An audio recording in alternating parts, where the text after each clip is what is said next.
एक मुलाकात ऐसी शख्सियतों के साथ जिन्होंने दिया है अपने जीवन को एक नया मुकाम।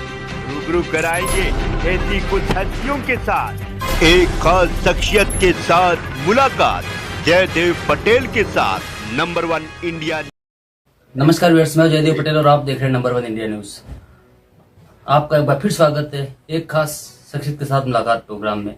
आज हम बात करेंगे आरएसएस प्रमुख मोहन भागवत के बयान के बाद जो देश में एक राजनीतिक माहौल जो चेंज हुआ है, जिसमें इन्होंने मणिपुर का जिक्र करते हुए ये कहा है कि अब चुनाव खत्म हो चुके हैं लेकिन मणिपुर अभी भी अशांत है और कहीं न कहीं त्राही त्राही माम कर रहा है। इसको कब मिलेगी शांति? और इसी के साथ साथ एनडीए अलायंस के मंत्रालय बंटवारे से इंडिया गठबंधन क्यों खफा है, इन दामोदर बात करने के लिए हमारे साथ खास सम्मान राजनीतिक विश्लेषक संजय उनियाल। संजय उनियाल जी, आपका बहुत बहुत स्वागत आज हमारे प्रोग्राम में।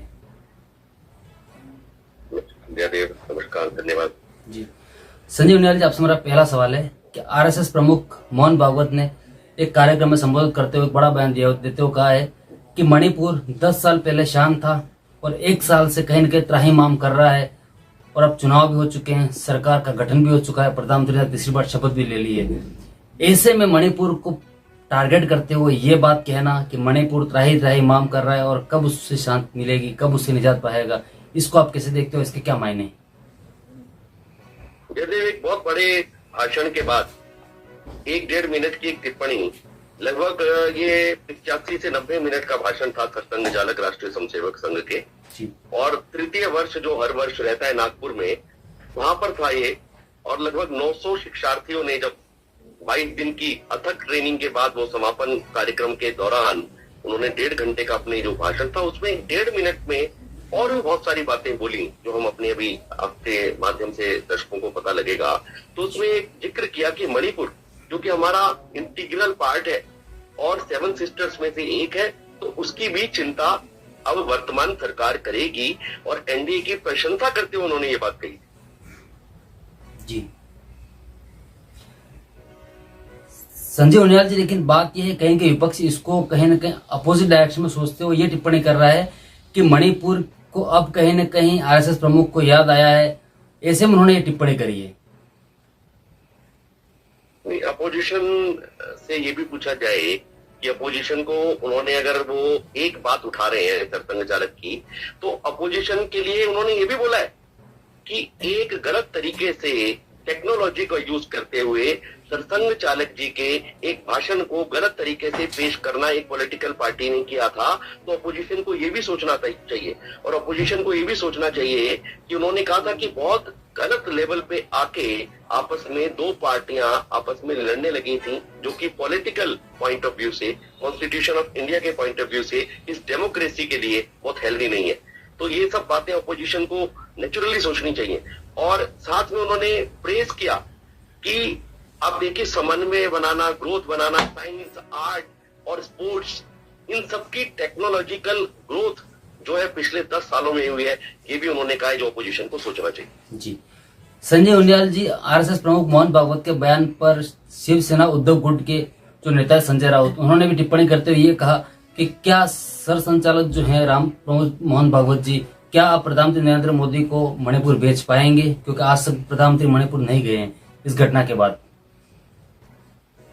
देखिए, संजय राउत को मैं नहीं समझता कि वो क्या कह रहे हैं, और एक घटना निकाल के पॉलिटिकल लोग जिसमें माइलेज लेने, फुटेज लेना चाहते हैं और उससे ही कुछ एनकैश करना चाहते हैं, तो संजय राउत के लिए मैं ये नहीं कहना चाहूंगा, क्योंकि अपना कुटुंब, अपना कुनबा उनका जो है सब सुरक्षित है और करप्शन के केसेस उनके ऊपर है, बेल में वो बाहर आए हुए हैं। तो मुझे लगता है कि उनको ये कहना कभी भी, तो सरसंघ चालक जी ने एक जनरल बात करी है, और मुझे लगता है हेल्दी डेमोक्रेसी का पार्ट एंड पार्सल है। जबकि संघ को भारतीय जनता पार्टी का एक दूसरा चेहरा मानते हैं अपोजिशन, तो संघ जो है लगातार बड़ाई भी करता है और दर्पण दिखाने का काम भी करता रहता है। राष्ट्रीय स्वयंसेवक संघ जो है भारतीय जनता पार्टी को और अपने विविध संगठनों को, यही उन्होंने किया। जी। संजय उनियाल जी, एक सवाल यहाँ पर एनडीए गठबंधन के मंत्रालयों के बंटवारे के बाद सामने आ रही है, जिसको विपक्ष बड़े जोर शोर से उठा रहा है। विपक्ष का ये कहना है कि एनडीए के जो सहयोगी जो 2 दल हैं, चंद्रबाबू नायडू का और नीतीश कुमार का, उनको सिर्फ और सिर्फ झुंझुना पकड़ाने का काम किया प्रधानमंत्री नरेंद्र मोदी ने। आपको लगता है कि नीतीश कुमार जी को भी झुंझुना दे के बहला सकता है? आज पॉलिटिकल सर्कल में नीतीश कुमार जी का राजनीतिक ज्ञान किसी से छुपा नहीं कि कितने जबरदस्त राजनीतिज्ञ हैं नीतीश कुमार। तो क्या उनको अगर कोई झुंझुना पकड़ाएगा तो बालक नहीं है कि वो झुंझुने से बहल जाएंगे। नीतीश कुमार को पता है कि क्या उनके देश, उनके प्रदेश, उनके व्यक्तित्व और उनकी पार्टी के लिए क्या निहित उनके जो है वो दृष्टिकोण से देश और उनके अपने लिए जो है जो चीजें उनके लिए फेवरेबल है, उनको वो एनकैश करना अच्छी बात भली बात जानते हैं। इसीलिए उन्होंने जो है भारतीय जनता पार्टी को अपना जो है क्लियर कट जो है मैंडेट दिया और कहा है कि आप सरकार बनाइए, मैं आपके साथ हूं। तो उनको पता है कि वो क्या कर रहे हैं। इसी तरह आप देखिए नायडू एक सीजन लीडर है और इतने थम्पिंग मेजोरिटी से आए हैं। तो उनको अगर कोई झुंझुना खिलाने लायक है क्या? उनको लगता है झुंझुना उनको कोई दे पाएगा? मुझे लगता है जिसको सब पप्पू कहते हैं और जिनको पॉलिटिकली बहुत पौना कद जिन लोगों का मानते हैं, आज वो भी झुंझुने से बहलने वाले नहीं है। तो नीतीश और नायडू जी के पॉलिटिकल कद पर आप अटैक कर रहे हैं और आप उनको बहला रहे हैं, बल्कि आप उनको भड़का रहे हैं और बल्कि आप उनकी बेइज्जती कर रहे हैं, आप उनकी इंसल्ट कर रहे हैं। जी संजय उनियाल जी, एनडीए गठबंधन के मंत्रालय से INDI गठबंधन क्यों खफा है, क्या कारण है? आपको पता है क्यों खफा है? उनको लगता है कि ये थम्पिंग मेजोरिटी से आने वाली सरकार अब इन दो घटकों के साथ और अपने एनडीए को पूरे कुनबे को साथ लेके प्री पोल अलायंस था उनका। कॉन्स्टिट्यूशन में प्री पोल अलायंस का अपनी एक वैल्यू है। आप तो प्री पोल अलायंस को तोड़कर सिर्फ 195 सीटों पर टुटुला रहे हैं और आप सोच रहे हैं कि प्री पोल अलायंस वाले लोगों को तोड़कर उनको प्राइम मिनिस्टर का कैंडिडेट का ऑफर देकर भी आप अपने पास नहीं ला पाए। और आप देख रहे हैं कि मोदी जी ने जो कैबिनेट बनाया, जयदेव, अगर हम देखें तो is leading from the front. ऐसा लगता था कि शायद 240 की सीट आने के बाद वो नरेंद्र मोदी, जिनकी की टंकार पूरे संसार में बोला करती है, शायद उनकी चाल में, उनकी ढाल में, उनके क्रियाकलापों में, उनकी जो नई कैबिनेट को घोषणा करने वाली योजनाओं में कहीं ना कहीं कमजोरी झलकेगी। परंतु उन्होंने दिखा दिया नहीं, will lead from the front और मेन पोर्टफोलियोज अपने पास रखे। और बाकी दोनों पार्टियां इतनी संतुष्ट नजर आई जिनको आपने नायडू और नीतीश कुमार कहा है, पूरा एनडीए का कुनबा उनके साथ खड़ा रहा। तो ये अपने आप में इंडी गठबंधन को हिलाने लायक है और उनको आत्म विवेचन करने के लिए उनको मजबूर करता है। जी संजय उनियाल जी, आपसे मेरा एक आखिरी सवाल है कि पॉलिटिकल्स और चुनाव विश्लेषक के जो जानकार हैं उनका और साथ ही विपक्षी नेताओं का एक साझा एक बयान कहीं न कहीं सामने आता है। उसमें ये कहते हैं कि जो एनडीए गठबंधन की जो सरकार है, तो उनको कहीं ये कहा जाता है कि प्रधानमंत्री नरेंद्र मोदी 2 बैसाखी पे चल रहे हैं, नीतीश कुमार और चंद्रबाबू नायडू, और ये सरकार 6 महीने ज्यादा नहीं चलेगी। इस पर आपका क्या टॉक है? भाई देखिए, ये प्री पोल अलायंस है।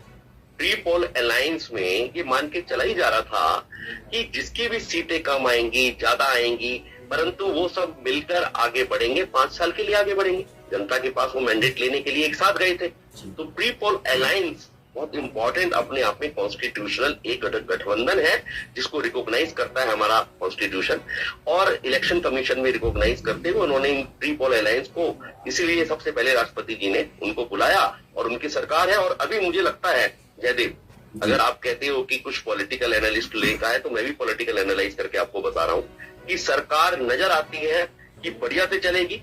और जिस संगठन से, जिस स्टेट ऑफ माइंड से, जिस पॉलिटिकल विंग से और जिस आइडियोलॉजी से ये political party Bharatiya Janata party 240 seat जीत कर आई है, उसमें उस मंत्र को वो हमेशा साझा करते हैं, संगच्छोदम संवद्वधम संवो मनानिसी जानताम देवा भागम यथा पूर्वे संजानाना उपासती। कि हम सब एक साथ सोचें, हम एक साथ बैठें, हम एक साथ खाएं, हम एक साथ आगे बढ़ें और एक ही डायरेक्शन में बढ़ते हुए राष्ट्रवादी संस्कार नीति से इस देश को परम वैभव पर लेकर जाएं। तो ये उस आइडियोलॉजी से निकली हुई भारतीय जनता पार्टी की सोच वाली, मैंडेट वाली 240 सीटों के साथ एनडीए की सरकार है। तो साथ लेना, साथ चलना तो इस संगठन का बेसिक और मूल मंत्र है। जी संजय उनियाल जी, अपना समय निकाला, उसके लिए आपका बहुत बहुत धन्यवाद। धन्यवाद जयदेव जी, नमस्कार।